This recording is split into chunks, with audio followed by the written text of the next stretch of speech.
What you're going to hear about today is nothing short of a miracle. It's dramatically new, made possible only through years of research, inventions, and innovations. Living stereo, played on a record.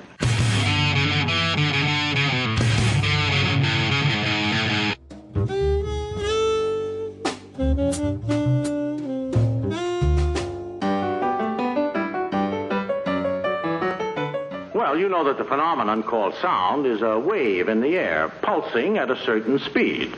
Now, these waves hit the eardrum and are turned into vibrations, which the brain translates into what we call sound. Sound waves reaching the microphone are changed into impulses of electric current. Increased in strength by the amplifier, they flow to the cutting head, moving it back and forth and cutting from side to side in the groove of the record.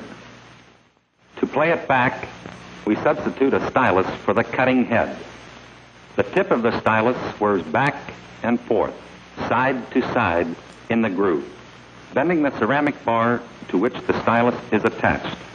Tiny impulses of electric current are produced. These impulses of current, again strengthened by an amplifier, are carried to the speaker.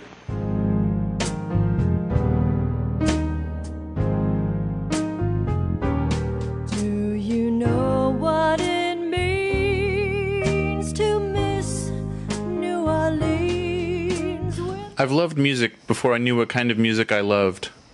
I've been obsessed with vinyl records since I started listening to music. In the summer of 2000, while hitchhiking around the U.S., I watched Paul Suma master a record, cutting a lacquer master from a DAT tape. I asked him if he had ever seen records being produced, and he said no. It seemed like an important life accomplishment to tour one of the last vinyl pressing plants in the world, and I found it odd that he had never done so. He made me promise to send him photos of it once I had accomplished it myself. Instead, I made him this video. Excuse me. Could you tell us... Oh, yes, pardon me. You're listening, aren't you? Certainly I can tell you what hi-fi is. What is it? Hi-fi is sound reproduction from an instrument that has been especially designed and constructed to give you sound that will be, as nearly as possible, the same sound you would hear in the original playing. It took until June of 2006 when I was in Nashville and realized as an afterthought that United Record Pressing was based there. United Record Pressing was founded in 1948 when Joe Talbot, John Dunn, and Ozell Simpkins merged their companies together. Doug gave us the full tour, except for mastering, which was closed for the day. They produce 7-inch, 10-inch, and 12-inch records on Southern Machine Technology and Glennon brand record presses. United is capable of manufacturing 14,000 7-inches and 5,000 12-inches every 8 hours. United runs 1 shift on 7-inch presses and 2 shifts on 12-inch presses each day. That's 14,000 7-inches and 10,000 12-inches every day. A stamper plate has been created from a lacquer master that has been precision measured and cut to include the maximum amount of treble and bass. A record is made by running raw vinyl through a pressing machine where it is heated. The stamper plates clamp down on the vinyl where the hot vinyl is molded to the shape of the grooves. 2 aluminum K-cups clamp the labels onto the hot record without any glue. It'll look kind of like a hockey puck. You run a series of steam and cold water in there. While pressing, the steam is hot, flushes it with cold water to cool it down enough to solidify. The excess vinyl is trimmed off the edges and reused. The records are still warm to the touch as they are finished and land on the spool. A large percentage of records pressed are major label promotional records in hip-hop. Most of the rest are independent rock records. Records can be made from standard black vinyl or from colored vinyl. That gold vinyl in there, those the various colors of vinyl, with the exception of white, when you mix it with black, unless there's a huge amount of it, it just disappears. Now, We don't advertise mixed vinyl. You might already be familiar with it if you've done some records here. There's no additional per record charge for it. You just pay the color setup fee. What we do is we have random bits of vinyl with colors left over. Say you're running like 500, 7 inches. You might start out with this kind of weird swirly green. By the time it's done, it's purple. Some other color.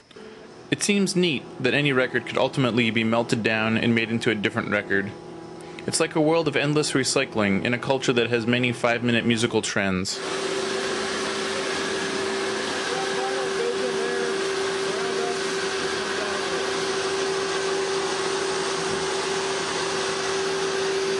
The labels have to be completely, absolutely 100% dried out before you put it in the press. If there's any moisture at all in the label, it will basically explode when you press it on the rip and tear apart. Not only do they have to be completely dried out, they have to keep hot when they're put on. So they put basically small stacks of labels on the machine at a time and keep the rest in the boxes so they're warm and go around the stack. So we just want to set them at 185 degrees. This one at 285 degrees. Typically, like the white labels go here. Pastel colors also. Pastel colors tend to, if you get them too hot, they turn weird colors and change. Not too hot to hold, as long as you don't hold them too long. Maybe not.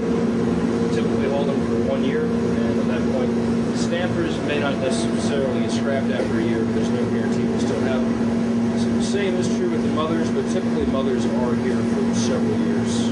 Whereas typically, stamper is good for about 1,000 records.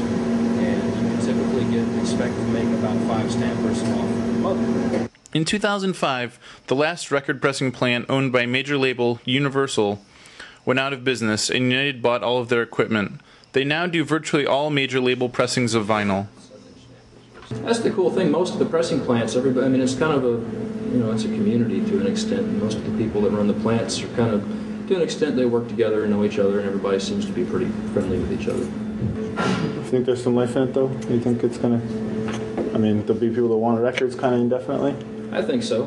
I don't think it'll drop off significantly from where it is now. I think if you look at purely in numbers, there may be another fairly big drop-off in total amount of pieces pressed, but I think the only real reason for that is maybe the major labels will get to a point where they stop pressing promotional records, either altogether or in the numbers that they do now. As far as like typical rock bands and independent customers and that sort of thing, I don't see it going away. Do you know anything about the I guess the ecological impacts of vinyl? I mean, it's supposedly, the myth is that it's very dirty.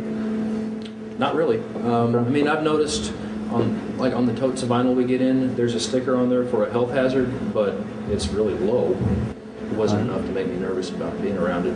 We've got a lot of people that's worked here for over 30 years, and no fine, problem. So.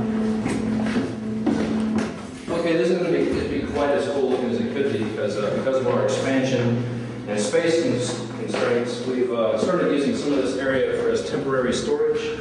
So there's a lot of junk laying around, basically. Yeah.